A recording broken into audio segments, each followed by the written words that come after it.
Let's move to slide 31 and travel all the way back to Middle English literature. Who among the following is not a pilgrim in Geoffrey Chaucer's The Canterbury Tales? Options: A. The haberdasher, B. The tappizer, C. The blacksmith, or D. The summoner. The correct answer is C. The blacksmith. In the famous general prologue of the Canterbury Tales, Chaucer provides a brilliant, highly detailed cross-section of 14th century medieval society by introducing an array of professions traveling together to Canterbury. While he explicitly includes a haberdasher, a tappizer, which means a tapestry maker, and a highly corrupt summoner, a blacksmith is never mentioned as one of the storytelling pilgrims in the group. Let's look closely at how the distractors are grouped to catch the exam's logic. Options: A and B, the haberdasher and the tappizer, are listed together in the general prologue as part of a distinct fraternity of 5 wealthy, socially climbing urban guildsmen. Option D, the summoner, is a major, highly vivid character who delivers a terrifyingly corrupt portrait later in the work. A blacksmith is simply not on the roster. Slide 32 drops us into the dark, bloody world of Jacobean drama. Daniel the Bosseller serves as the complex spy and executioner in which play? A. The Spanish Tragedy, B. The Duchess of Malfi, C. The White Devil, or D. The Jew of Malta. The correct choice is B. The Duchess of Malfi. Bosseller is one of the most brilliant and psychologically complex characters in early modern English drama. Written by John Webster around 1612, The Duchess of Malfi features Bosseller as a cynical, deeply conflicted malcontent who is hired by the Duchess's corrupt brothers to spy on her and eventually orchestrate her brutal execution. What makes Bosseller incredible is his late moral awakening and profound guilt following her death. Let's review the other classic Renaissance plays listed as distractors. Option A. The Spanish Tragedy by Thomas Kyd is an early Elizabethan play that features Hieronymo as its avenging protagonist. Option C. The White Devil is another sensational tragedy by John Webster, but its plot is driven by characters like Flaminio and Vittoria Corombona. Finally, option D. The Jew of Malta is Christopher Marlowe's dark, Machiavellian play starring the villain Barabbas. Bosseller belongs firmly to the tragedy of Malfi. On slide 33, we look at the evolution of early English theatre. The medieval mystery plays deal primarily with what? A. The life of Christ, B. The New Testament and Bible stories, C. Psalms, or D. Apocrypha.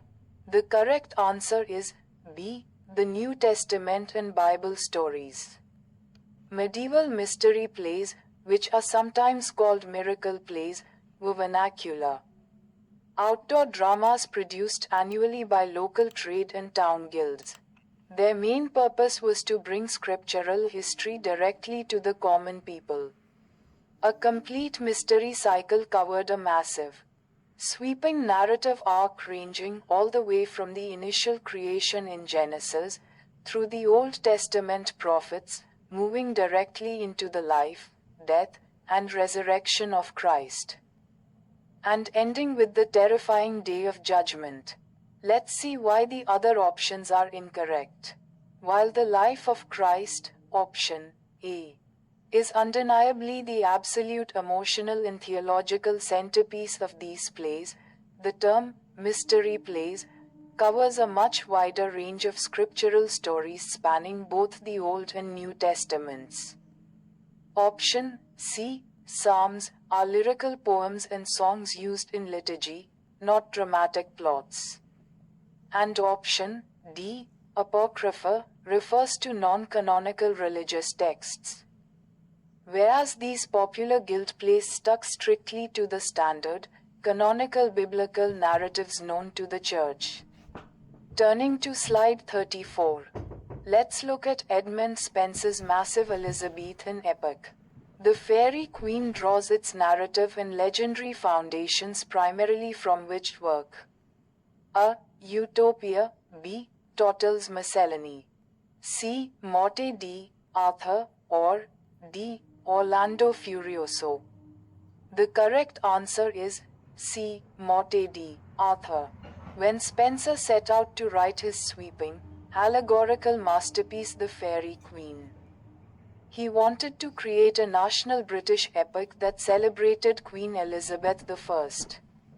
To do this, he rooted his narrative deeply in Arthurian legend and chivalric romance.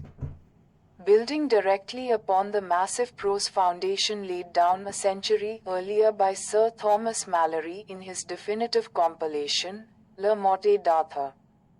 Let's untangle the distractors because they represent different kinds of literary influences. Option A. Utopia by Thomas More is a Latin political philosophical treatise about an ideal island commonwealth. Option B. Tottel's Miscellany was the first major printed anthology of English poetry, famous for introducing the sonnet. And option D. Ludovico Ariosto's Italian epic Orlando Furioso was an incredible structural and poetic model for Spenser, but the actual thematic British mythological base remains Malory's Arthurian world. Slide 35 tests our mastery of William Shakespeare's career. We need to identify the correct chronological composition sequence for his 4 greatest tragedies. The correct sequence is option C. Hamlet, followed by Othello, then King Lear, and finally Macbeth.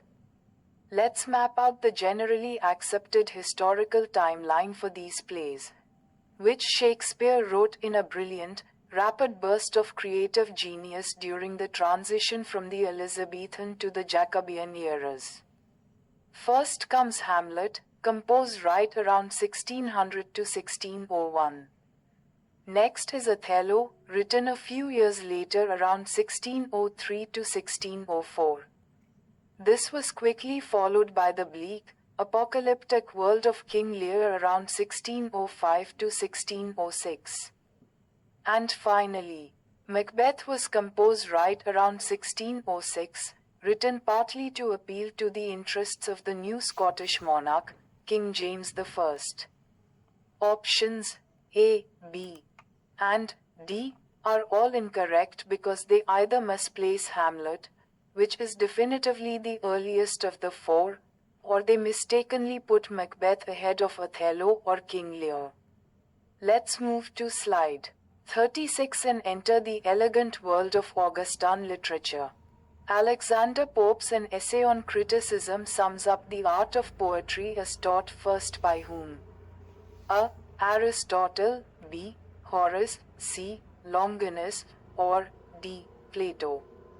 The correct choice is B. Horace. Published in 1711 and written in flawless heroic couplets, Pope's An Essay on Criticism is a magnificent statement of neoclassical poetic theory. In teaching critics and poets how to write with balance, wit, and decorum, Pope explicitly models his entire work on the classic Roman mode of Horace's ancient verse essay, the Ars Poetica. Both Horace and Pope stress the vital importance of imitating nature, respecting classical tradition, and maintaining artistic restraint. Let's look at why the other ancient Greek philosophers are distractors here. Option A.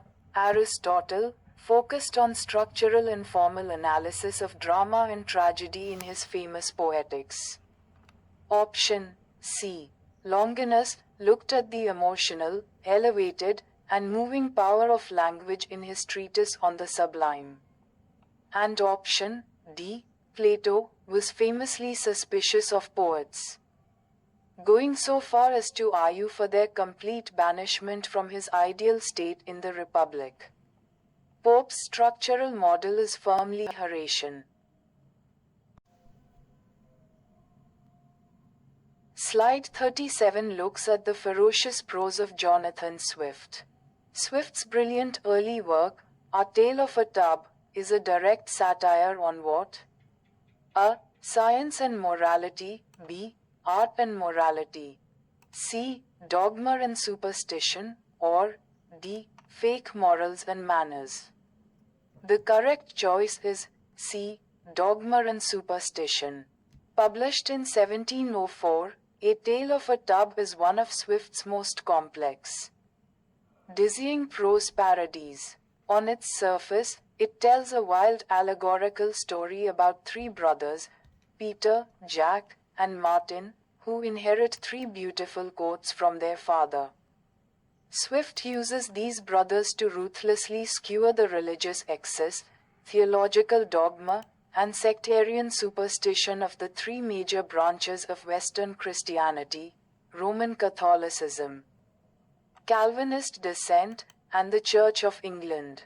Let's see where the distractors actually apply in Swift's career. Science, option A, was specifically and hilariously satirized in Part 3 of Gulliver's Travels, where Swift mocks the bizarre, useless experiments of the Academy of Laputa. Options B and D describe much broader social conventions of the Augustan age, but A Tale of a Tub is a targeted, razor-sharp weapon aimed squarely at ecclesiastical abuses. Turning to slide 38, let's look at the immense journalistic output of Dr. Samuel Johnson. Which of the following periodicals did Dr. Johnson actually start and run single-handedly? A. The Postman, B. The Spectator, C. The Rambler, or D. The Tatler. The correct answer is C. The Rambler. Dr. Samuel Johnson published The Rambler twice a week from 1750 to 1752, producing a staggering total of 208 essays. Aside from a tiny handful of guest contributions, Johnson wrote every single essay himself using his signature elevated, analytical, and deeply moral prose style, addressing topics ranging from literary criticism to human sorrow and social behavior. Let's look at the history of the distractors to clear up any confusion. Option A. The Postman was an early historical newspaper from the turn of the century, not a literary essay periodical. Options B and D, The Spectator and the Tatler, are arguably the two most famous periodicals of the entire 18th century. But they were founded and written by Joseph Addison and Richard Steele a few decades before Johnson even arrived on the London literary scene. Slide 39 takes us into the tense world of political philosophy at the end of the Enlightenment. Who among the following famously cautioned against the extreme dangers of sudden popular liberty? A. Mary Wollstonecraft, B. Edmund Burke, C. Thomas Hobbes, or D. John Locke. The correct choice is B. Edmund Burke. Edmund Burke's landmark 1790 text, Reflections on the Revolution in France, serves as the absolute foundation of modern political conservatism. Watching the radical, violent chaos unfold across the English Channel, Burke famously cautioned that tearing down an entire civilization's complex, historic social institutions overnight in the name of abstract, unchecked, popular liberty is incredibly dangerous. He argued that true freedom must be balanced with order and tradition. Let's analyze the distractors to see their positions on freedom. Mary Wollstonecraft, option A, was a fierce contemporary opponent of Burke who vigorously championed radical liberty and human rights in her famous text, A Vindication of the Rights of Woman. Thomas Hobbes, option C, certainly argued against individual freedom, but his 17th century focus was on the raw survival of the state and avoiding a brutal state of nature through an absolute monarchy. And John Locke, option D, is celebrated as the father of classical liberalism, whose work championed individual liberty and social contract theories. Let's move to slide 40 and cross the Atlantic to look at 19th century American literature. Which famous American classic opens with the legendary sentence, "Call me Ishmael"? A. Rip Van Winkle. B. The Scarlet Letter. C. The Grapes of Wrath. Or D. Moby Dick. The correct answer is D. Moby Dick. Herman Melville's 1851 epic masterpiece, Moby Dick, opens with this iconic, deeply mysterious self-introduction.